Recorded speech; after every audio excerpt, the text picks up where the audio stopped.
Welcome to the Friends and Family Discount Podcast. I'm your host, D'Angelo. Where you at? I want you to close your eyes, imagine the cool waves, and enjoy your listen.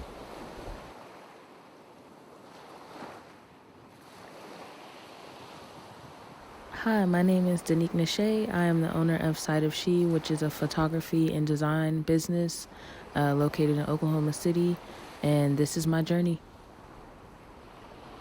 So my journey from the beginning of my brand till now, I've been doing what I do basically for 5 years, going on 6 really. So it's been one hell of a process just even trying to brand yourself and get into the creative scene that you were not aware of that was here, let alone where to start with who is in these spaces and, how to navigate yourself through these type of spaces when you are new.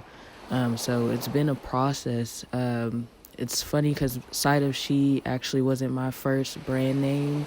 It was, I think Shady Visuals was what it was at first, because it was a play on like my middle name and some other stuff, and that's what I went with at the time. But as I started playing around more with, why I do what I do and the whole premise of like someone being able to come to me and trust their vision and, trust that my collaborative or my efforts on that will also enhance their vision is kind of wild to me. So it was like really anybody who comes to me has to trust in not only their vision, but they also have to trust in my interpretation of that vision.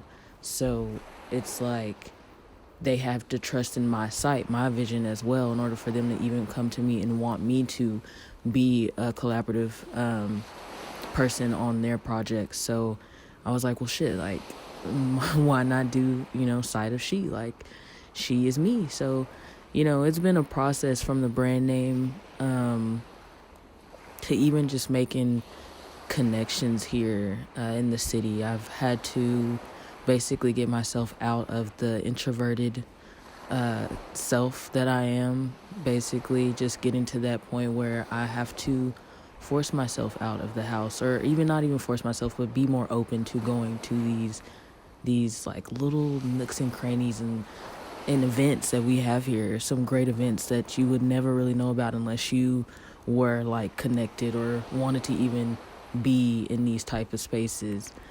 So once I found like where these spaces were and the people who were in them, I just started working myself up from there, just being genuine with my personality and my vision, my goals, and being open enough to allow others to know that, because I feel like that's a huge reason why people's journeys are so long. Like, and, that dictates how quickly you'll get to your goal, is if you're open to letting a few people know where you're trying to go, because, you never know. Some people can put you in a place where you get to that end goal faster just because you simply did let them know that you're trying to do whatever it is you're trying to do. So just being open to a lot of things and being okay to fail and go through that process, because I think people underestimate really what a journey is. When we see journeys, we always kind of get the highlights.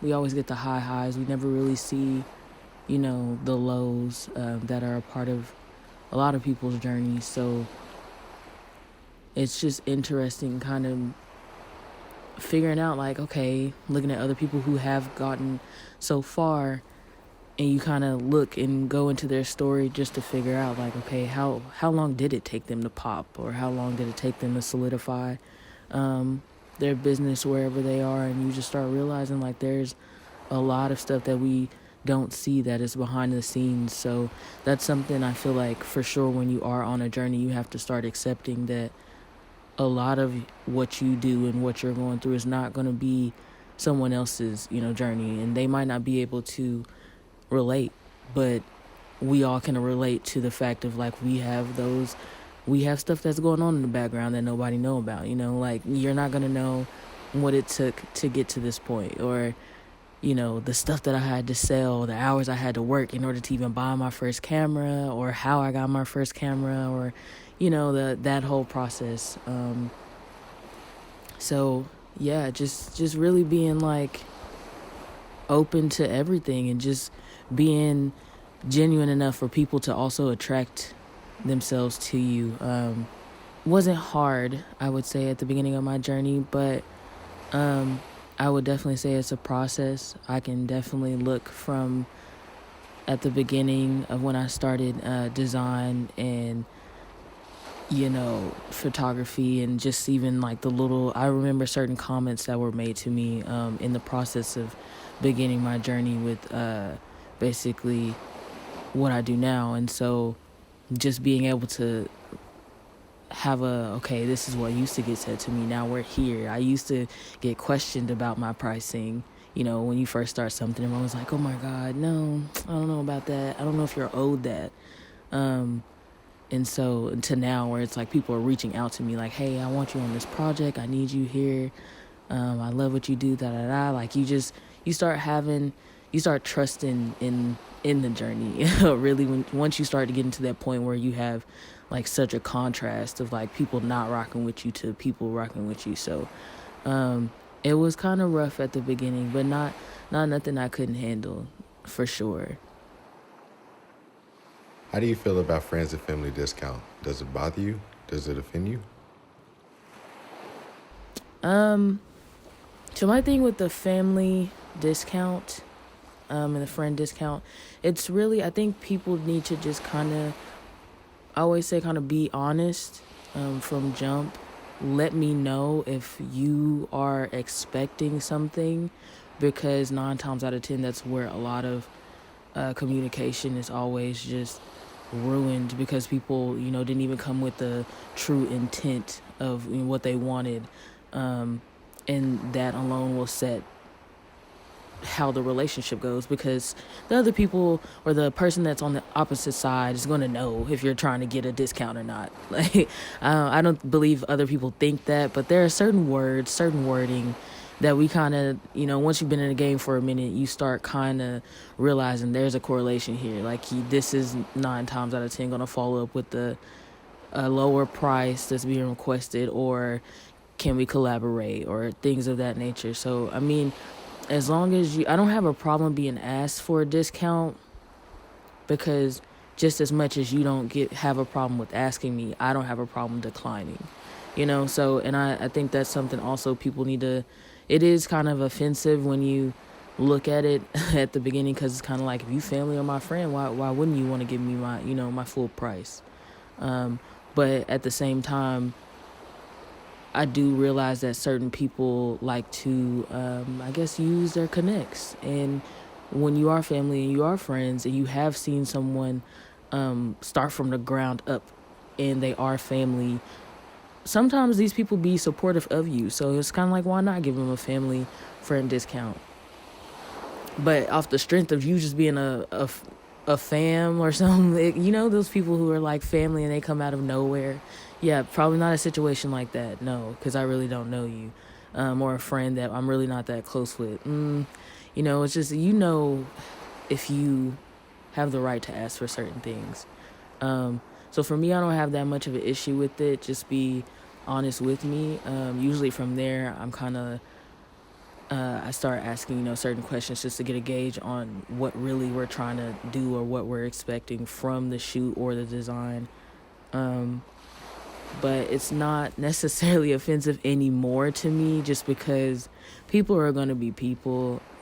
It's just kind of something where you automatically, people, when you are in a service and you are in these creative fields, and you're so accessible, these are the things that kind of come with being accessible, because, we're all working to be big name. And once you do get to be big name, the accessibility gets, smaller and smaller. But when we are starting at these levels that we're starting at now, it is very much so, people think that they could just come and talk to you whenever, and that you're on their time and you can ask for discounts and what have you. But it's okay for us to put up those boundaries as well. So I would say for a lot of artists, not to feel so offended by it if if it makes sense, but if it doesn't, just say no. Like just they asked you, you can easily decline. And you can always tell people your boundaries too in the process of like you not feeling okay with being asked discounts. So and I've done that before where I've turned down plenty collaborative projects, or I've been asked discounts and I've been like, no, I can't do that right now, but if we keep rocking together, then I'll for sure you'll definitely get a discount like later on, just because it's kind of like a loyalty thing. But it's just one of those things, you got to be open to hearing people out, I guess, a little bit, but also being firm in what you feel like you deserve. So some people don't feel like they don't not deserve, but they don't have to give anyone a discount. Their price is their price. And that's true. And that works for some people. And for others, they give them out here and there. So for me, it's just kind of like it's not really something I'm like super offended by. It's just kind of, I'm neutral to the asking for discounts and family friend discounts. Why is investing in creators so important? This is such a huge question in itself, because this is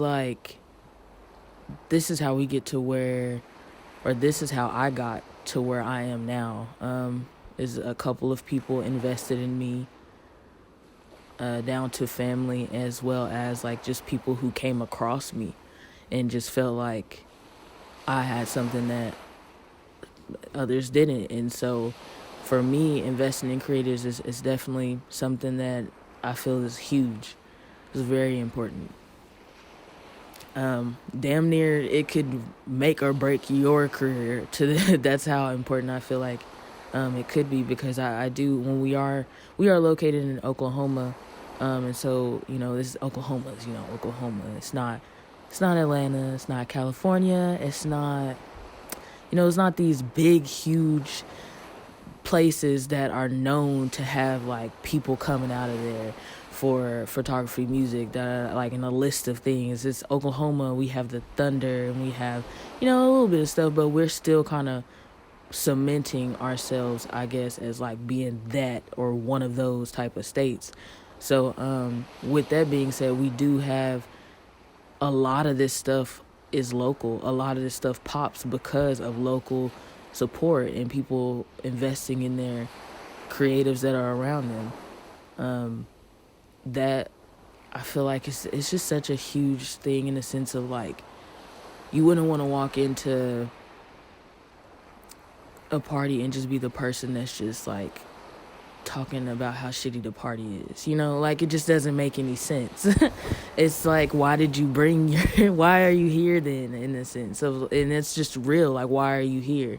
So and that's kind of the same thing with investing in creators, because if you are in a space where, even like Oklahoma, and there is few creatives, or we all know each other, in a sense, it's like, why wouldn't you go hard for your own people?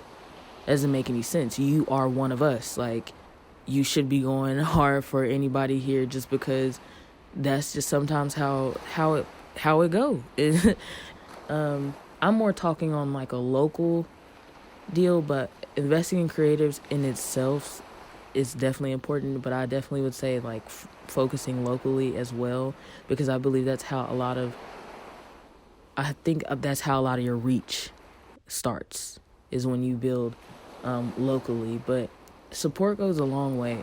Support will always go a long way. I always think it's actually really funny, because here recently I just got in like a, as creatives, we go through these moods of when we feel we are not as creative, and where we feel like we are overly creative. And just recently came out of like a little time frame of me feeling like I wasn't that creative, and in the time span that I felt what I was feeling, I had like people randomly just hitting me up being like, hey, I love your work, I appreciate your work, like keep doing it, I see that you're doing something different, da da da. And it's like those little moments like that. I don't think people realize how much that means, but it really is something that truly means the most to me, because it's like, well, how are they even knowing to hit me up during this time? It's almost like some people, like, it's stupid, but it's like I know that they don't feel or know that I'm going through this, but it's wild that it just linked up like that, like it synced up like that.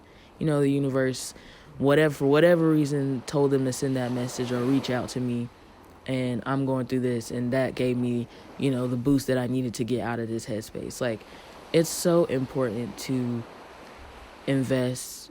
It's even more important to invest in those around you, because we all have the potential to get to that point of great and mass success, especially if we're using the people that are around us. So that, honestly, like I said, I really feel like has the power to make or break a career, damn near, just because that's how your attitude in regards to other creatives or artists around you.